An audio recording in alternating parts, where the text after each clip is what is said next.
인류 문명의 새로운 패러다임에 대한 탐구 제 35차 세미나를 시작하겠습니다. 경제 발전의 궁극적인 동력들인데요. 우리가 경제에 관해서 알고자 하는 많은 질문들을 함축하고 있습니다. 이지순 교수님께서는 서울대학교에서 상학을 전공하셨고 시카고 대학원에서 경제학 박사학위를 받았습니다. 오랫동안 서울대 교수로 재직하면서 금융경제연구원 원장 또 한국경제학회 회장 등을 역임했고 현재 서울대학교 명예교수, 대한민국 학술원 회원입니다. 경제의 패러다임 변화와 한국의 미래 등 여러 건의 저역서가 있고 작년 말에 경제 발전 성공과 실패라는 대단한 역설을 했습니다. 오늘 발표 내용도 최근의 출간 저서 내용과 부분적으로 연관이 있을 걸로 생각이 듭니다. 좋은 발표가 있겠습니다. 오늘 제가 말씀드릴 거는 이제 사실은 제가 여러 선생님들하고 같이 좀 생각을 같이 나눠보려고 그냥 몇 가지 자료를 준비했는데요. 그래서 그걸 가지고 한번 이렇게 제 말씀을 드려보고 또 여러 선생님들의 말씀을 한번 생각을 들어보려고 그럽니다. 그래서 우선 제가 이제 공부하면서 우리 현생 인류를 인류학자들이 얘기할 때 머리를 쓸 줄 아는 인류, 호모사피엔스를 기계하는데 그래서 이게 얼마나 역사가 됐을까 하니까 여러 가지 소리 있는데 대략 20만 년 정도라고 지금 보더라고요. 현생 인류, 현재 우리가 이제 살아온 역사가. 그리고 인류학자들이 쭉 연구한 거라든지 또는 경제학자들이 조사한 걸 보면은 그 중에 한 19만 년 동안은 19만 년이면 대단히 긴 기간이죠. 수렵 채취 시대라고 경제활동으로 보면 수렵과 채취, 헌터 게더러 소사이어티 이렇게 얘기를 하는데 한 19만 년은 그렇게 살아왔다고 합니다. 그리고 한 1만 년 정도 좀 안 되는 기간 동안에 비로소 이제 농경 목축 시대로 한 곳에 정착해서 살기 시작했는데 그리고 이제 농경 목축 시대에서 이제 우리가 현재 살고 있는 것은 산업혁명의 시대라고 볼 수 있는데 산업혁명의 시대가 된 것은 사실 지금부터 300년이 안 되는 짧은 기간입니다. 그러니까는 20만 년이나 긴 기간에서 우리가 지금처럼 살게 된 것은 겨우 한 300년도 안 되는 짧은 기간인데 제가 볼 때 이 짧은 기간 동안에 인류가 굉장히 큰 변화를 겪은 것 같아요. 그래서 우리가 이제 아마 과연 인류가 이런 삶을 계속 지속할 수 있을 것인가 하는 그런 의문이 제기되는 것 같은데 그걸 한번 좀 보겠습니다. 수렵 채취 시대는 한마디로 하면 공유 경제의 시대다. 모든 사람이 그냥 공동으로 소유했다. 내 거 내 게 없이. 그리고 그 결과로 보면 경제는 상당히 정체된 그런 시대였습니다. 좀 이따 데이터를 보여드릴 텐데, 그 핵심 관찰로 보면은 그 기간에 인류의 평균 소득은 현재 가치로 나타냈을 때 500달러 정도로 합니다. 연 500달러. 현재 가치입니다. 그럼 현재 500달러 정도 가지고 살았으면 사람들이 얼마나 어렵게 살았을까 아마 짐작이 될 텐데요. 주 경제활동은 물론 수렵과 채취니까는 자연에 주어진 것을 사람들이 가서 그냥 따거나 줍거나 아니면은 잡거나 하는 그런 이제 그렇게 해서 살아간 그런 시대이죠. 근데 특징은 하여튼 공유경제 시대라서 잘 사는 사람도 없고 못 사는 사람도 없고 내 거 내 게 없는 공동체가 이제 그렇게 운영된 시기였습니다. 그리고 이제 그 기간에도 사실은 기술 변화, 우리가 이제 오늘날 얘기하는 기술 변화라는 게 있었기 때문에, 근데 기술 변화가 이제 지속적으로 일어난 건 아니고 간헐적으로 일어났는데 그런 기술 변화가 일어나면 잠시라는 게 물론 몇백 년까지 갈 수도 있는데 사람들이 좀 잘 사는 그 시대를 겪다가 그럼 잘 살게 되면은 사람이 이제 인구가 늘기 시작합니다. 인구가 그러니까 아기를 많이 낳아서 잘 기르고 영양분이 좋아지니까는 죽는율이 떨어지고 그래서 인구가 증가하면은 결국은 1인당 생활 수준은 다시 원래 상태로 돌아가는 그런 일을 반복한 시대라고 볼 수 있죠. 농경 목축 시대로 접어드는데 이 농경 목축 시대가 되면은 집단의 규모가 굉장히 커지고 경제 활동의 내용이 굉장히 복잡해지고 규모가 커지기 시작합니다. 그래서 도저히 그때는 이제 어떤 공동체가 그냥 합의해서 일을 처리하기는 어렵게 되기 때문에 자연히 계층 분화가 일어납니다. 그리고 그것이 국가가 성립하는 그런 계기가 되는데 그래서 국가가 성립해서 국가가 성립하면서 어떤 일이 벌어지냐면 생산성이 획기적으로 증가되니까는 그 소위 이제 얘기하는 이유 농산물 이런 게 이제 생기기 시작하는데 그것이 일부 계층이 일을 안 해도 먹고 살 수 있는 그런 시스템으로 바뀌기 시작합니다. 그래서 이제 소위 얘기하는 지배 계층이 등장하죠. 그래서 농경 목축 시대가 되면은 생산량이 획기적으로 늘지만 그것이 대부분은 지배 계층들이 가져가고 일반 민중 뭐 예를 들면은 한 5% 정도 일반 민중은 수렵 채취 시대나 크게 다름없는 그런 생활을 하게 됩니다. 그래서 경제학자들이 조사한 거에 비하면 그 당시에 그 평균 소득은 역시 현재 가치로 보면 $600 정도라고 합니다. 그러니까 수렵 채취 시대 $500보다는 조금 늘었지만 그래도 $600면 뭐 역시 그냥 겨우 사는 수준이죠. 그래서 그냥 제가 쉽게 표현하면 사람들이 굶어 죽지 않고 겨우 목숨을 이어가는 수준이다. 또는 짐승보다 조금 나은 상황이다. 일반 민중의 삶이 그렇다는 얘기죠. 그런데 이 당시에 또 이제 인구는 굉장히 빠른 속도로 늘어났습니다. 수렵 채취 시대보다는 훨씬 더 인구가 빠른 속도로 늘어났죠.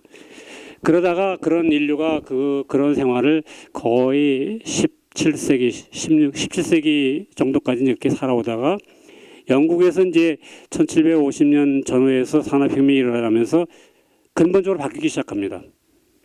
어떻게 바뀌었냐면은 이제 1인당 소득으로 보면은 산업혁명이 일어나기 직전에 그 세계적인 평균 소득이 약 $1,000라고 합니다. 물론 이제 여러분들이 경제학자들이 어떻게 이거를 찾아내는지 하는 게 의문이 있겠지만은 상당히 이제 정립된 그런 데이터인데 지금 현재 가치로 $1,000인데 지금 2016년에 국제통화기금이 발표한 거에 의하면은 우리 인류의 평균 소득이 $16,000라고 합니다. 이 지금 제가 말씀드리는 거는 구매력으로 평가한 겁니다. 구매력으로 그냥 시장 환율로 평가한 게 아니라 그러면 평균 소득이 16배가 증가됐다는 거죠. 근데 이건 여러분 생각해보세요. 300년 동안에 270년 동안에 16배가 증가된 건데 아까 20만 년 거의 20만 년 동안에 500불에서 600불 또 기껏해 1000불 거의 증가한 게 없는 거죠. 그러면 뭔가 산업혁명이 일어나고서는 인류사에 획기적인 변화가 일어났다. 그 다음에 인구를 보면은 산업혁명 전야에 한 10억 명 정도의 세계 인구가 됐다고 그러는데요. 그것이 현재는 73억, 4억 이렇게 됩니다. 그러니까 인구가 폭발적으로 증가됐다. 증가됐을 뿐만 아니라 사람들의 평균 수명이 삶의 질을 이제 대표하는 걸로 볼 수 있는데 산업혁명 이전에는 40세가 안 됐다고 합니다. 평균 수명이. 지금은 거의 70세 가까이 됩니다. 그러니까 그걸 생각해 보면 인간의 삶의 가치 이것이 획기적으로 확대됐다라고 생각할 수 있죠. 그리고 또 한 가지는 이제 그 평등이라는 측면에서 보면은 수렵 채취 시대는 거의 빈부격차가 없는 아주 평등한 세상이었습니다. 불평등이라는 게 거의 없었다. 근데 농경 목축 시대가 되면은 불평등이 확대되는데 어떻게 확대되냐면은 일부 소수의 지배계층은 굉장히 잘 살고 다수의 일반 민중은 그냥 수렵 채취 시대 일반 민중들처럼 사는 양극화가 벌어지는 거죠. 그러다가 이제 산업혁명이 되면서 산업혁명의 시대가 되면서 일반 민중들이 이제 비로소 이제 자유인이 되고 어떤 것을 소유하기 시작하는데 그러면서 결과는 뭐냐면 그들 사이에 소득 불평등도가 대폭 확대되기 시작했다. 그에 대한 증거로 보면은 국가 간의 그 소득 차를 보면은 수렵 채취 시대나 농경 목축 시대는 잘 사는 나라 못 사는 나라 사이의 소득 차가 많아야 4배 정도였다고 경제학자들이 연구를 발표하고 있습니다. 그런데 지금은 현재는 잘 사는 나라 못 사는 나라의 그 소득 차가 최대 160배 정도입니다. 지금 현재 세계에서 1인당 소득으로 볼 때 제일 그래도 나라다운 나라 중에서 잘 사는 나라가 어딘지 혹시 여러분 생각하실 수 있습니까? 뭐 몇몇 나라가 있는데 산유국이라든지 아니면 조그만 나라 제하는 것도 좀 어폐가 있는데 사실은 싱가포르가 상당히 큽니다. 제가 한 8만 8천 불 정도 되는데 PPP로 볼 때 또 못 사는 나라 라이베리아, 중앙아프리카 공화국 이런 데는 1000불이 안 됩니다. 그러니까 그 차이는 뭐 굉장한 거죠. 그래서 이 차이가 굉장히 확대됐다. 국가 간의 소득 분포 상태도 상당히 어니컬해졌다. 그래서 이런 것이 이제 특징인데 지금 이제 제가 궁금한 것은 왜 인류가 이렇게 긴 기간 동안에 정체 상태를 겪었다가 어떻게 무엇이 계기가 돼서 산업혁명이 있으면서 폭발적으로 경제 발전을 이루었는지 이제 그거에 대해 생각해보고 그 다음에 이제 더 나아가면은 과연 이제 여러분들이 이제 관심 가지신 주제가 될 텐데 과연 이것을 우리가 계속 지속할 수 있는 건지 아니면 한계가 봉착한 것인지 이제 그런 걸 한번 같이 생각을 해보려고 합니다. 지금 말씀드렸듯이 왜 20만 년 동안 정체되어 있었는지 거의 다. 그 지금 바뀐 거는 300년도 안 되는 기간입니다. 근데 또 한 가지 여러분들이 그러면 금방 이제 질문하실 수 있게 야 인류가 그러면 굉장히 찬란한 문명을 건설했는데 우리가 이집트라든지 황하 문명이라든지 그리스 로마 등등 굉장히 많잖아요. 인도 제국이라든지 도대체 그렇게 겨우 목숨만 부자던 사람들이 어떻게 했느냐. 그는 이제 농경목축 시대가 그 굉장한 계급 사회였었다는 게 이제 설명을 합니다. 그래서 그거를 저는 이제 노예 경제 시대라고 부릅니다. 그리고 이제 산업혁명이 일어나고서 이제 많이 바뀌기 시작한 거죠. 그래서 데이터를 한번 보였을 텐데 이게 뭐냐 하면은 이제 그 경제학들이 조사한 세계의 GDP 서기 1년부터 조사해서 기록한 겁니다. 이 데이터를 잘 보시면 이게 세계 총 GDP입니다. 전체.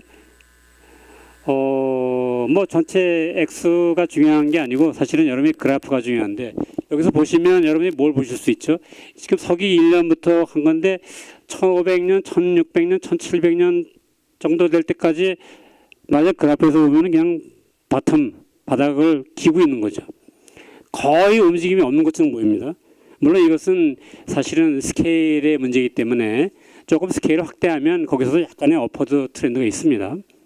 근데 이 트렌드는 어디서 주로 이 증가된 트렌드는 인구 증가에서 오는데 어떻든 그렇지만 1750년도경을 지나면서부터 지금 굉장히 패스가 달라지는 거죠.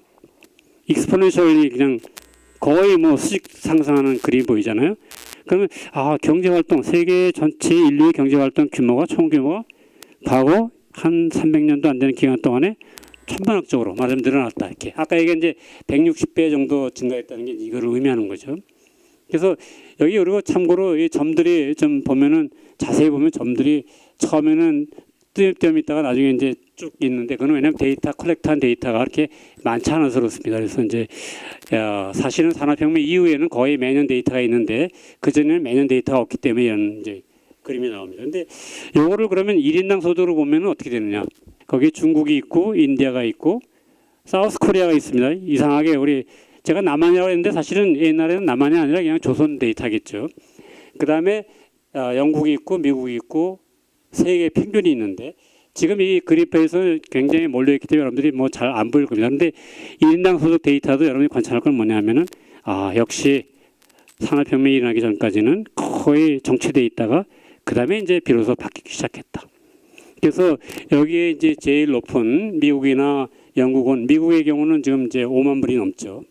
영국이 한 4만 5천 불 정도 되고 우리나라는 참고로 여러분들 이 구매력을 평가했을 때 2016년에 대한민국의 그 1인당 소득이 얼마나 될 거로 짐작하십니까? 뭐 여러분들이 잘 모르실 것 같아서 3만 6천 달러로 나옵니다.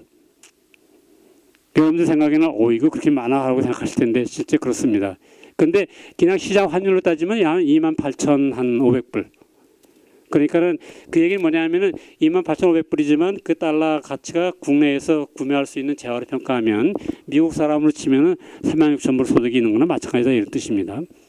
그런데 이 대한민국의 경우는 여기 그림에서 지금 자세히 안 보이시지만 그래서 고단표를 보여드리는데 여기서 이제 관찰할 거는 1인당 소득이 폭발적으로 증가된 것도 역시 산업혁명 이후의 일이다. 그전에는 거의 정체되어 있었고 또 여기 기록은 안 했지만은 상당히 몇몇 그 학자들이 조사한 거에 하면은 이걸 거슬러 올라가서 아까 제가 수렵채 시대, 농경목축 시대 얘기했는데 그때의 데이터도 조사한 게 나옵니다. 나오지만 여기 이제 편의상 기록을 안 한 겁니다. 그러니까 이거를 앞으로 연장하면은 그냥 바닥을 기는 게 계속 20만 년 동안 있었다 이렇게 생각하시면 됩니다. 그다음에 이거는 이제 아까 그 데이터를 조금 확대해서 몇 나라 이제 최근 데이터를 보여주는데 여기 보면은 대한민국이 이제 어떻게 해왔는지를 여러분이 짐작할 수 있는데 하여튼 우리 한국은 늦게 출발했지만 경제 발전에 성공한 나라 중에 하나다. 그리고 인도나 중국은 지금 아직 우리를 쫓아오고 있지 못하다 이렇게 이제 볼 수 있겠죠. 중국은 참고로 지금 보면은 그 등소평 이후에 경제 발전을 해가지고 현재 세계 평균 정도 수준에 와 있습니다. 그 다음에 이제 요거는 뭐냐면은 그러면은 이제 국가 간의 소득 그 불균등 분포는 어떻게 바뀌었는지를 보여주는 그림인데 여기 세 가지가 있습니다. 하나는 1820년도 그다음에 1970년도 2000년도 이렇게 있는데 지금 전체적으로 보면은 근래로 올수록 평균이 오른쪽으로 이동하죠. 당연히 경제 성장이 있으니까 평균이 이동하고 세계적인 그 평균이 이동하고 그다음에 불평등도가 처음보다 1970년도에 재인 게 훨씬 불평등도가 컸습니다. 그 얘기 뭐냐면 경제 발전하면서 초기에 불평등이 굉장히 확대됩니다. 그런데 2000년대에 오면은 불평등도가 줄어들기 시작합니다. 그건 이제 그린피에서 여러분들이 판단하기가 어려울 텐데 통계적으로 이제 수치를 따지면 이제 그렇게 나옵니다. 그래서 근데 그렇게 된 이유 중에 중요한 거는 뭐냐면은 중국하고 인도가 경제 발전해가지고 절대 빈곤을 탈피하면서 세계적인 불평등도를 줄인 게 있습니다. 그럼 여기서 이제 한 가지 그냥 미리 좀 말씀드리면 여러분이 한번 생각을 해보시는데 과연 이게 100년 후에는 어떻게 바뀔까? 그런 질문을 던져볼 수 있잖아요. 그러면 그 하나의 가설은 이제 그 국가 간의 소득이 컨버지한다, 수렴한다는 가설이 있습니다. 그건 왜냐하면은 국가 간의 그 경계를 이루고 있던 여러 가지 장애물이 없어지기 시작하면 못 사는 나라도 잘 사는 나라 걸 배워가지고 이제 따라가기 시작한다. 후발주가 추격한다 이런 얘기죠. 그게 이루어지면 그게 점점 어떤 장애물이 점점 없어져가지고 이루어지면은 결국은 이제 비슷비슷한 수준으로 갈 것이다 하는 그런 가설이 있고요. 물론 그에 반대되는 가설은 아니다. 국가들은 영원히 싸움박질 할 것이다. 그렇기 때문에 또 이제 거기에 더 붙어가지고 강대국이 빈국을 착취할 것이다. 뭐 이렇게 이제 나오기 시작하면 빈부차가 계속 유지되겠죠. 그런데 지금까지 일어난 결과를 보면 빈부차가 그 소득 불균등도가 점점 줄어드는 추세로 가고 있습니다. 이제 그런 것 중에 중요한 것 중에 하나가 동서냉전의 중단인데 그 과거에 빈부차를 크게 가져온 것 중에 하나가 아프리카 많은 나라들이 굉장히 비난했습니다. 그런데 그 나라들이 비난한 주요 원인 중에 하나는 동서냉전 때문에 미국과 소련이 전혀 말도 안 되는 독재자를 그냥 지원해 준 결과로 항상 내란이 끊이지 않고 그 지도자들이 소위 깡패 같은 지도자가 많았습니다. 그래서 경제가 발전하지 못했는데 지금 상당수의 아프리카 국가들이 지금 이제 비로소 조금씩이나마 경제 발전의 경로로 접어들기 시작합니다. 그러면 그 나라들이 결국은 후발주자로서 따라잡을 가능성이 있다 이렇게 볼 수 있죠. 세계적으로 보면 가장 지금 현재 어려운 지역은 중동 지역하고 아직 그 서남아시아 지역들 이런 데가 이제 가장 어렵죠. 그래서 지금도 뭐 분쟁이 일어나잖아요. 이제 그런 지역들이 이제 과연 앞으로 분쟁이 해결될 것이냐 하는 건 이제 숙제로 남아 있는 거죠. 인구학자들이 예측한 세계 인구의 추세 변화입니다. 세계 그 꼭 벨 모양으로 되어 있는 것은 인구 증가율이 이미 벌써 피크를 이루고 인구 증가율이 떨어지기 시작했다. 세계 전체 인구 증가율이. 근데 인구 증가율은 여러분 잘 알지만 출산율하고 영아 사망률, 그다음에 생존율, 수명하고 이제 결정되는 건데 영양분이 좋아지고 의료 기술이 발달되고 건강에 좋아지니까는 후진국들의 인구가 폭발적으로 늘어났거든요. 그런데 또 어떤 경향이 있냐면 사람들이 잘 살기 시작하면 애를 많이 낳는 것보다 조금 나서 잘 기르자 하는 이제 모티브가 생기기 시작합니다. 경제학자들은 그거를 퀀티티, 퀄리티, 초이스라고 합니다. 애를 많이 낳는 거는 퀀티티고 애를 조금 낳아서 잘 기르는 거는 퀄리티죠. 그런데 이제 잘 살게 되면은 사람들의 성향이 퀀티티보다는 퀄리티 쪽으로 가는 게 일반적인 경향입니다. 그래서 이제 앞으로 소득 수준이 높아지면 인구 증가는 더 떨어질 것이다. 그래서 여기 보면은 인구 증가율이 굉장히 하락하는 거로 예상이 돼 있죠. 그리고 그 결과 세계 인구는 한 120여 명 정도에서 이제 피크를 이루고 그거를 해서 이제 안정되거나 아니면 줄어들기 시작할 것이다 이렇게 얘기를 합니다. 그래서 그거는 이제 그 지속 가능성하고 생각해 볼 거고, 그다음에 이제 마지막으로 한 가지 보여드릴 거는 이 남한의 우리나라의 이제 경제 성장률인데 여러분들 최근에 느끼지만 우리나라 경제 성장 속도가 많이 떨어졌다라고 얘기를 하잖아요. 이 그래프가 그거를 확연하게 보여줍니다. 지금 거기에 이제 파란 선은 실제 경제 성장률을 나타낸 거고 연 실질 성장률. 그다음에 주황색 선은 이거의 장기 추세선을 보여주는 겁니다. 장기 추세선 보시듯이 우리가 7, 80년대, 90년대 중반까지 상당히 높은 이율을 유지하다가 최근에 외환위기 이후로 들어오면서 하락 추세를 보이죠. 그 지금 자세히 들여다보면 최근에 오면은 약간 그냥 L자형으로 그냥 더 이상 하락하지 않고 플랫하게 가는 경향을 볼 수 있습니다. 그래서 우리나라 경제는 이거를 보면은 그 고도 성장기를 끝나고 이제는 완속 성장기로 접어든 게 아닌가 하는 이제 그런 조짐을 볼 수 있죠. 그러면 인류가 그 한 19만 년 동안의 수렵 채취 시대를 겪으면서 왜 장기적으로 정체됐는가? 그 당시에 경제는 주 생산이라는 건 아까 말씀드렸듯이 자연 자원, 주로 토지라고 생각하죠. 토지에다가 공동체의 노동력을 들여서 이제 재화를 생산해서 먹고 사는 시대죠. 그 토지는 뭐 사실 그 당시에 이제 이동 유목민 생활이기 때문에 토지라는 게 이렇게 뭐 규모가 계속 늘리기가 어려웠습니다. 그래서 토지 자원은 뭐 예를 들면 한정돼 있다 이렇게 생각할 수 있죠. 근데 간헐적으로 이제 늘어났다 이렇게 볼 수 있는데 그 한정된 토지 자원을 공동체가 공동으로 소유하고 있습니다. 거기서 이제 사람들이 공동으로 노동하고 그다음에 배분은 균등 배분합니다. 수렵채취 시대 공동체의 기본적인 그 모드는 공동으로 노동하고 그다음에 균등하게 나눠 먹는다. 서로 뭐 많이 먹는 게 없죠. 그러니까 생산된 것도 많지 않지만 그리고 특히 경제적으로 보면 저장이 불가능했습니다. 그 당시에는 저장이 불가능했기 때문에 많이 생산한다고 해서 뭐 좋을 게 없습니다. 많이 생산하면 그냥 배불리 먹고 냉겨두면 썩어서 없어지니까는 그냥 다 빨리 먹는 게 상식입니다.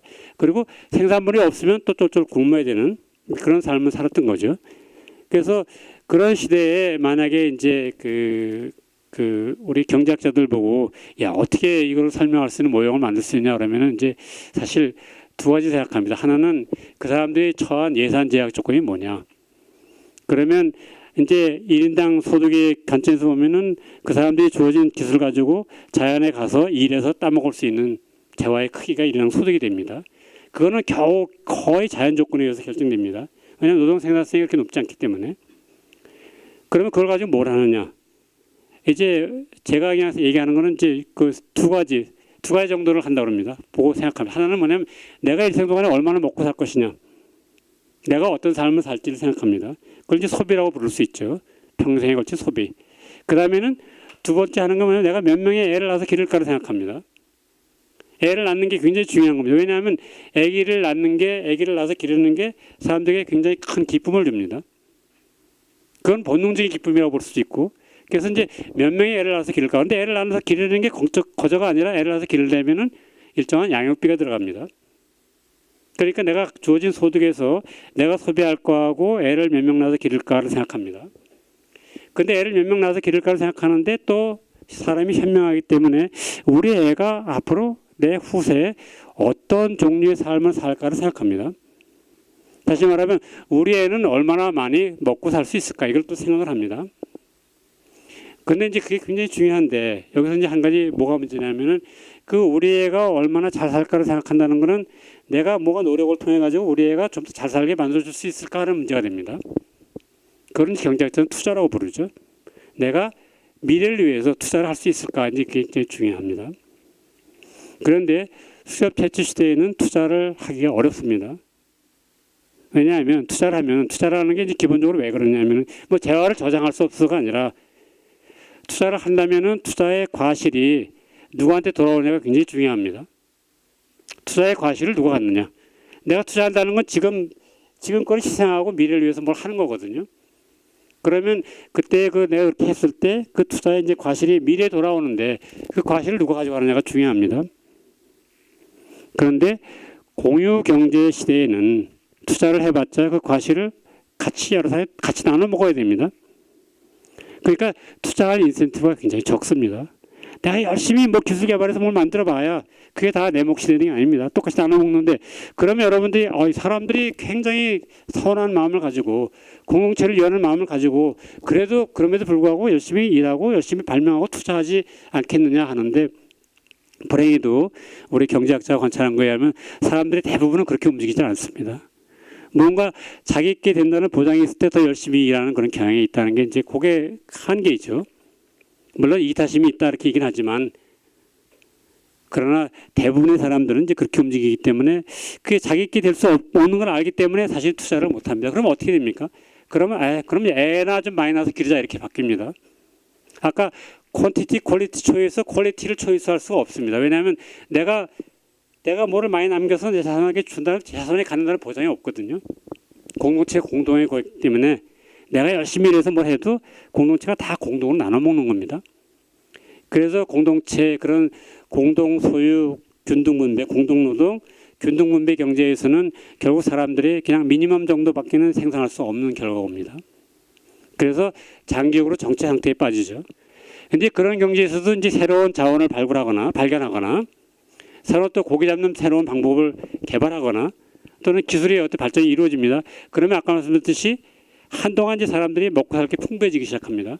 그러면 공동체에서 어떤 일이 벌어지냐, 조금 시간이 지나면 이제 아기들을 많이 낳기 시작합니다. 그거를 후세에 남겨줄 방법은 없으니까 우선 자손을 많이 낳는 거예요. 왜냐하면 자손 낳아서 기르는 게 기쁘긴 일이기 때문에. 그래서 인구가 늘기 시작하죠. 인구가 늘면 아까 말한 기술 발전이나 농토가 계속해서 늘어나는 게 아니라 다시 이제 일인당 소득은 줄어들기 시작합니다. 그래서 언제까지 인구가 늘어나냐면 다시 원래의 평균 소득으로 돌아갈 때까지 인구가 늘어납니다. 그래서 이제 인구는 늘고 평균 소득은 다시 정착해서 돌아갑니다. 근데 그런 일을 거의 19만 년을 반복하면서 살아왔다. 이제 그런 얘기죠. 이런 경제에서 애를 낳아서 길르는데 애를 한 명 낳아서 길르는데 한 150불이 든다. 아까 평균 소득이 한 500불, 600불이라서 150불은 상당히 많이 쓰는 겁니다. 사실은. 그리고 이 사람들이 이제 나의 소비하고 애를 낳아서 기를 때 느끼는 기쁨하고 그거에 대한 이제 그 웨이트가 있는데 내 소비하고 자손의 소비의 비율은 내가 한 80% 차지하고 자손의 유틸리티는 한 20% 정도 갖는다. 애들에 대해서 애들이 얼마나 잘 사느냐는 거는 나한테는 한 20% 정도 영향을 미치고 내가 얼마나 소비하는 건 한 80% 영향을 미친다라는 그런 가정하고 애를 한 명 낳아서 기르는데 나한테 주는 기쁨이 얼마냐 그 파라미터를 한 0.25라는데 0.25가 여러분이 잘 감이 안 올 텐데 하여튼 그런 정도의 나한테 기쁨을 준다. 내 소비는 0.8 정도의 기쁨을 주고 애를 한 명 낳아서 기르는 건 0.25 정도의 어떤 비례적으로 그런 기쁨을 준다는 가정을 하면 결과적으로 이 경제가 얼마나 생산하게 되냐면은 한 630불 정도에 생산하게 됩니다. 이게 사실은 제가 그 600불 정도에 맞추려고 한번 파라미터를 이렇게 잡아본 겁니다. 그리고 그럼 소비는 얼마냐? 480불 정도 소비가 되고 애를 낳아서 길르는데 한 명 낳아서 길르게 됩니다. 결국 인구가 이제 정체가 되는데 그냥 정상 상태에서 150불을 쓰게 되죠. 그래서 이런 상황이 이제 그냥 반복되는 겁니다. 그래서 이제 아까 말씀드렸듯이 상황이 좋아지면 인구가 늘어나고 좀 일시적으로 1, 2당 소득이 증가됐다가 다시 원상태로 가고 반대로 만약에 전염병이나 전쟁이 있어가지고 사람이 확 줄어들면 어떤 변화가 일어날까요? 그러면 역시 1인당 소득은 늘어납니다. 남은 자들은 남은 자원을 이용해서 이제 잘 먹고 잘 사는 세상이 됩니다. 실제로 역사적인 데이터를 보면 그런 게 많이 나옵니다. 영국에서 이제 흑사병 이후의 데이터를 보면 1인당 소득이 인구는 팍 줄었는데 1인당 소득은 증가됩니다. 그러면서 인당 소득이 증가되기 시작하면서 다시 인구가 이제 회복하기 시작합니다. 그럼 다시 원상태로 돌아가서 또 돌아옴이 타불되는 이제 그런 상황이 되는 거죠. 제가 이제 볼 때 사실 경제 발전의 첫 번째 기본 원동력은 소유권에 있습니다. 소유. 아, 바뀌었습니다. 죄송합니다. 네. 그 제일 밑에 저 바뀌었습니다. YC가 바뀌었습니다. 죄송합니다. 아이, 감사합니다. 제가 쓰다 보니까는 혼동했는데, 예. 소비가 앞에 있는 거고 뒤에 있는 게 소득입니다. 생산량. 근데 여기 이제 제가 두 가지를 말씀드렸는데 하나는 왜냐하면은 처음에 거는 그대로 애를 낳아서 기르는데 150불을 쓴다는 전제하에서 그렇습니다. 그러니까 공유경제나 마찬가지로. 그런데 잘 생각해 보면 이제 내게 생기기 시작하면 애를 좀 더 기르는데 좀 더 잘 기를 인센티브가 생기기 시작합니다. 그래서 만약 그런 인센티브가 발휘돼 가지고 300불을 들였다. 그러면 2100불이 된다는 얘기입니다. 근데 만약 그냥 150불을 그대로 쓴다 그러면은 그래도 1050불이 되는 거죠. 그것도 630불보다는 많아지는 겁니다. 그래서 이 실험이 보여주는 건 뭐냐면 소유권이라는 게 굉장히 중요하다. 그 다음에 이제 제가 그 소유권을 얘기하는데 소유를 해봤지만 만약에 내가 소유하는 것을 2100불을 생산해서 내가 가졌는데 그걸 내가 마음대로 쓸 수가 없다. 그러면 돌아옴의 탑입니다. 그렇죠? 그래서 두 번째로 중요한 거는 경제활동의 자유가 중요합니다. 내가 어떤 걸 소유할 수 있을 뿐더러 소유해서 내가 생산한 거를 내 마음대로 처분할 수 있는 자유가 있어야 됩니다. 그래서 자유가 이제 중요하다는 게 나오죠. 근데 그거는 그다음에 말씀드리고 또 어떤 질문을 이제 던져보고 싶으냐 하면 아까 이제 농경목축 시대는 노예경제 시대라고 그랬는데 노예경제가 되면 어떤 일이 벌어질지 한번 또 실험을 해볼 수 있습니다. 이건 뭐냐면은 노예경제라는 건 주인과 머슴, 메스터와 슬레이브가 있는 경제입니다. 그 주인은 뭐냐? 주인은 땅과 노예를 소유하고 있습니다. 땅과 노예는 전부 다 주인 차지입니다. 주인의 재산입니다. 주인은 사유재산을 갖고 있는 거죠. 노예는 아무것도 갖고 있습니다. 자기 목숨조차도 주인 겁니다. 그게 노예 경제입니다. 그런 경제가 되면 그리고 다른 조건을 하나도 변경시키지 않고 다만 가정으로 노예는 그냥 150불, 애기 있는데 150불 쓰고 주인은 이제 자율이 됐으니까 자기는 300불 쓴다고 가정하면 소득이 어떻게 정해질까 또 실험을 해볼 수 있거든요. 다시 한번 여러분들 이해하시냐면 이제 노예 경제는 주인과 머슴이 있습니다. 그게 몇 명이냐 하는 거는 나중에 모형에서 결정이 되는데 그냥 주인이 이제 보면은 그러니까 예를 들어서 한 10만 명 되는 어떤 집단이 나올 때 그 집단에서 한 1,000명이 주인이고 99,000명이 이제 노예가 되는 그런 생각해 볼 수 있는데 노예는 아무것도 소유를 못 합니다. 노예는 주인이 지닌 땅에 가서 노동력을 들여서 일을 해야 됩니다. 그러면 이 주인은 노예가 생산한 것 중에서 많은 걸 자기가 가져가고 노예가 먹고 살 만한 걸 남겨줍니다. 그게 노예 경제입니다. 그럼 이때 주인이 얼마나 차지하고 노예는 얼마나 차지할까 생각해 볼 수 있거든요. 계산해 보면 노예는 어떻게 되느냐. 역시 같은 파라미터로 계산해 보면 노예는 이 경우에 역시 630불 정도 소득밖에 안 갔습니다. 왜냐하면 주인이 노예가 그 정도만 주면 살 수 있다는 걸 알기 때문에 주인이 더 이상 안 줍니다. 630불만 줍니다. 그냥 630불은 누가 정하느냐? 주인이 정하는 겁니다. 노예가 생산한 것 중에서 노예한테 내가 얼마나 줄까? 그거를 630불 정합니다.